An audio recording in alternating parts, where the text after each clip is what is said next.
ಮೊದಲನೆಯ ಪೂರ್ವಕಾಲದ ಇತಿಹಾಸದ ಗ್ರಂಥದಿಂದ ವಾಚನ. ಅಧ್ಯಾಯ 29. ದೇವಾಲಯ ಕಟ್ಟಲು ಕಾಣಿಕೆಗಳು.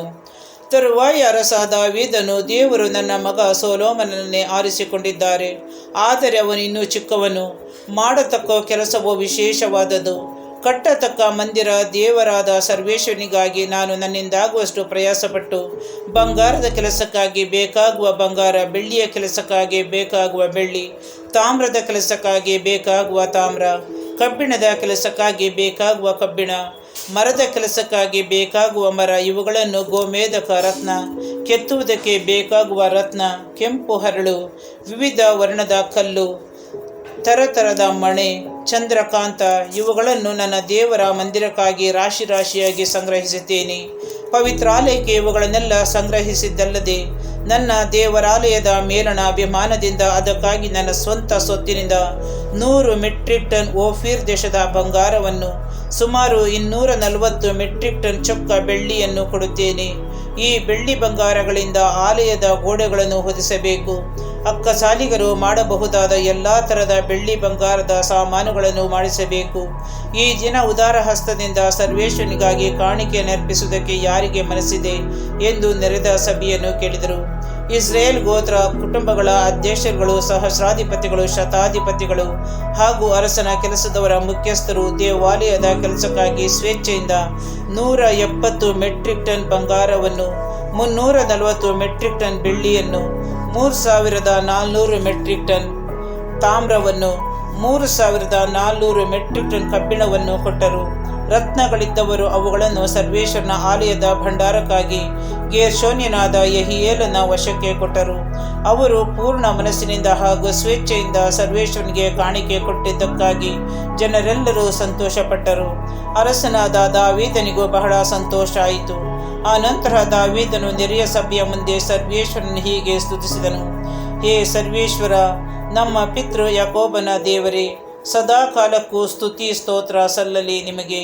ಹೇ ಸರ್ವೇಶ್ವರ, ಮಹಿಮೆ, ಪ್ರತಾಪ, ವೈಭವ, ಪರಾಕ್ರಮ, ಪ್ರತಿಭೆ ನಿಮ್ಮವೇ. ಭೂಮ್ಯಾಕಾಶಗಳಲ್ಲಿರುವ ಸಮಸ್ತವೂ ನಿಮ್ಮದೇ. ಸರ್ವೇಶ್ವರ, ರಾಜ್ಯಭಾರವೂ ನಿಮ್ಮದೇ. ಸರ್ವವನ್ನು ಮಹೋನ್ನತರಾಗಿ ಆಳುವವರು ನೀವೇ. ಆಸ್ತಿ ಪಾಸ್ತಿ ಐಶ್ವರ್ಯ ಬರುವುದು ನಿಮ್ಮಿಂದಲೇ. ಸರ್ವಾಧಿಕಾರ ಬಲ ಪರಾಕ್ರಮ ಇರುವುದು ನಿಮ್ಮ ಕೈಯಲ್ಲೇ. ಪಟ್ಟ ಪದವಿಗೆ, ಸರ್ವಶಕ್ತಿ, ಸಾಹಸಕ್ಕೆ ಮೂಲ ನೀವೇ. ಹೇ ದೇವ, ಸಲ್ಲಿಸುವೆವು ಕೃತಜ್ಞತೆ ನಿಮಗೆ, ಹಾಡುವೆವು ಕೀರ್ತನೆ ನಿಮ್ಮ ನಾಮ ಪ್ರತಿಭೆಗೆ. ಈ ಪರಿ ಸ್ವೇಚ್ಛೆಯಿಂದ ಕಾಣಿಕೆ ಸಮರ್ಪಿಸಲು ನಾನಾಗಲಿ ನನ್ನ ಪ್ರಜೆಗಳಾಗಲಿ ಸಮರ್ಥರಲ್ಲ. ಸಮಸ್ತವು ನಿಮ್ಮಿಂದಲೇ. ನೀವು ಕೊಟ್ಟದ್ದನ್ನೇ ನಿಮಗೆ ಕೊಟ್ಟೆವು. ನಾವು ನಿಮ್ಮ ದೃಷ್ಟಿಯಲ್ಲಿ ಪರದೇಶಿಗಳು, ನಮ್ಮ ಪೂರ್ವಜರಂತೆ ಪ್ರವಾಸಿಗರು. ನಮ್ಮ ಆಯುಷ್ಕಾಲ ನೆರಳಿನಂತೆ, ನಮಗಿಲ್ಲ ಯಾವ ನಿರೀಕ್ಷೆ. ನಮ್ಮ ದೇವರಾದ ಸರ್ವೇಶ್ವರ, ನಿಮ್ಮ ಶ್ರೀನಾಮಕ್ಕೆ ಒಂದು ಆಲಯ ನಿರ್ಮಿಸಲು ನಾವು ಸಂಗ್ರಹಿಸಿರುವ ಈ ಎಲ್ಲ ವಸ್ತುಗಳು ನಮಗೆ ದೊರಕಿರುವುದು ನಿಮ್ಮಿಂದಲೇ. ಇವೆಲ್ಲವೂ ನಿಮ್ಮದೇ. ನನ್ನ ದೇವರೇ, ನೀವು ಹೃದಯವನ್ನು ಪರೀಕ್ಷಿಸುವವರು ಹಾಗೂ ಯಥಾರ್ಥ ಚಿತ್ತರನ್ನು ಮೆಚ್ಚುವವರು ಎಂಬುದನ್ನು ನಾನು ಬಲ್ಲೆ. ನಾನಿದನ್ನೆಲ್ಲ ಅರ್ಪಿಸಿರುವುದು ಶುದ್ಧ ಮನಸ್ಸಿನಿಂದಲೇ, ಸ್ವಂತ ಇಷ್ಟದಿಂದಲೇ. ಇಲ್ಲಿ ಕೂಡಿರುವ ನಿಮ್ಮ ಪ್ರಜೆಗಳು ಸ್ವಂತ ಇಷ್ಟದಿಂದಲೇ ನಿಮಗೆ ಕಾಣಿಕೆಗಳನ್ನು ಅರ್ಪಿಸಿದ್ದಾರೆ ಎಂದು ನೋಡಿ ಸಂತೋಷಿಸುತ್ತೇನೆ. ನಮ್ಮ ಪಿತೃಗಳಾದ ಅಬ್ರಹಾಂ, ಇಸಾಕ್, ಯಾಕೋಬರ ದೇವರೇ ಸರ್ವೇಶ್ವರ, ನಿಮ್ಮ ಪ್ರಜೆಗಳಲ್ಲಿ ಇಂಥ ಮನೋಭಾವ ಸದಾ ಇರುವಂತೆ ಮಾಡಿರಿ. ನಿಮ್ಮಲ್ಲಿ ಭಯ ಭಕ್ತಿಯುಳ್ಳವರಾಗಿರಲು ಅವರಿಗೆ ಸ್ಥಿರ ಚಿತ್ತವನ್ನು ಅನುಗ್ರಹಿಸಿರಿ. ನನ್ನ ಮಗ ಸೊಲೊಮೋನನು ನಿಮ್ಮ ಆಜ್ಞಾವಿಧಿ ನಿಯಮಗಳನ್ನು ಅನುಸರಿಸುವಂತೆ ಮಾಡಿರಿ. ನಾನು ಯಾವ ಮಂದಿರ ನಿರ್ಮಾಣಕ್ಕಾಗಿ ಇದನ್ನೆಲ್ಲ ಸಂಗ್ರಹಿಸಿದ್ದೇನೋ ಆ ನಿಮ್ಮ ಮಂದಿರವನ್ನು ಇವನು ನಿಷ್ಠೆಯಿಂದ ಕಟ್ಟಿಸಿ ಮುಗಿಸುವಂತೆ ಅನುಗ್ರಹಿಸಿರಿ. ತರುವಾಯ ದಾವೀದನು ನೆರೆದ ಸಭೆಯವರಿಗೆ, ನಿಮ್ಮ ದೇವರಾದ ಸರ್ವೇಶ್ವರನನ್ನು ಸ್ತುತಿಸಿರಿ ಎಂದು ಹೇಳಿದನು.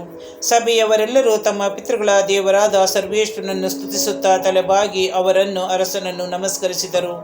ಮರುದಿನ ಅವರು ಸರ್ವೇಶ್ವರನಿಗೆ ಬಲಿಗಳನ್ನು, ದಹನ ಬಲಿದಾನಗಳನ್ನು ಸಮರ್ಪಿಸಿದರು. ಆ ದಿನ ಬಲಿದಾನಕ್ಕಾಗಿ 1000 ಹೋರಿಗಳನ್ನು, 1000 ಟಗರುಗಳನ್ನು, 1000 ಕುರಿಮರಿಗಳನ್ನು ವಧಿಸಿದರು. ಇವುಗಳೊಡನೆ ಅರ್ಪಿಸತಕ್ಕ ಪಾನದ್ರವ್ಯಗಳನ್ನು, ಇಸ್ರೇಲರೆಲ್ಲರಿಗೆ ಸಾಕಾಗುವಷ್ಟು ಸಮಾಧಾನ ಬಲಿಗಳನ್ನು ಸಮರ್ಪಿಸಿ ಸರ್ವೇಶ್ವರನ ಸನ್ನಿಧಿಯಲ್ಲಿ ಮಹಾ ಸಂತೋಷದಿಂದ ಅನ್ನಪಾನಗಳನ್ನು ತೆಗೆದುಕೊಂಡರು.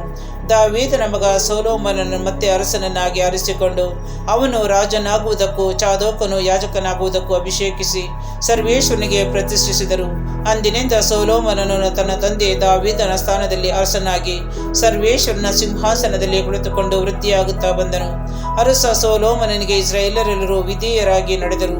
ಎಲ್ಲ ಅಧಿಪತಿಗಳು, ದಂಡಿನವರು ಹಾಗೂ ಅರಸ ದಾವೀದನ ಎಲ್ಲ ಮಕ್ಕಳು ಅವನಿಗೆ ಅಧೀನರಾದರು.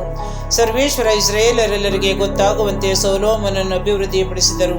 ಅವನಿಗಿಂತ ಮೊದಲು ಇಸ್ರಾಯೇಲನ್ನಾಳಿದ ಎಲ್ಲ ಅರಸರ ವೈಭವಕ್ಕಿಂತಲೂ ಹೆಚ್ಚಿನ ವೈಭವವನ್ನು ಅವನಿಗೆ ಅನುಗ್ರಹಿಸಿದರು. ದಾವೀದನ ಆಳ್ವಿಕೆಯ ಸಾರಾಂಶ. ಜೆಸ್ಸೆಯನ ಮಗ ದಾವೀದನು ಇಸ್ರಾಯೇಲರ ಅರಸನಾಗಿ ಹೆಬ್ರೋನಿನಲ್ಲಿ 7 ವರ್ಷ ಹಾಗೂ ಜೆರೂಸಲೇಮಿನಲ್ಲಿ 33 ವರ್ಷ, ಹೀಗೆ ಒಟ್ಟಿಗೆ 40 ವರ್ಷ ಆಳಿದನು.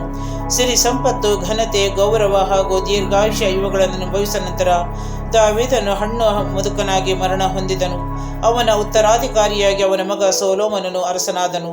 ದಾವೀದನ ಪೂರ್ವೋತ್ತರ ಚರಿತ್ರೆ, ಅವನ ಆಳ್ವಿಕೆ, ಪರಾಕ್ರಮ ಹಾಗೂ ಅವನಿಗೂ ಇಸ್ರಾಯೇಲರಿಗೂ ಸುತ್ತಣ ರಾಜ್ಯಗಳಿಗೂ ಸಂಭವಿಸಿದ ಸುಖ ದುಃಖ ಇವುಗಳ ವರದಿಯು ದರ್ಶಿ ಸಮುವೇಲ, ಪ್ರವಾದಿ ನಾತನ ಹಾಗೂ ದರ್ಶಿ ಗಾದ ಇವರ ಚರಿತ್ರೆಗಳಲ್ಲಿ ಲಿಖಿತವಾಗಿದೆ.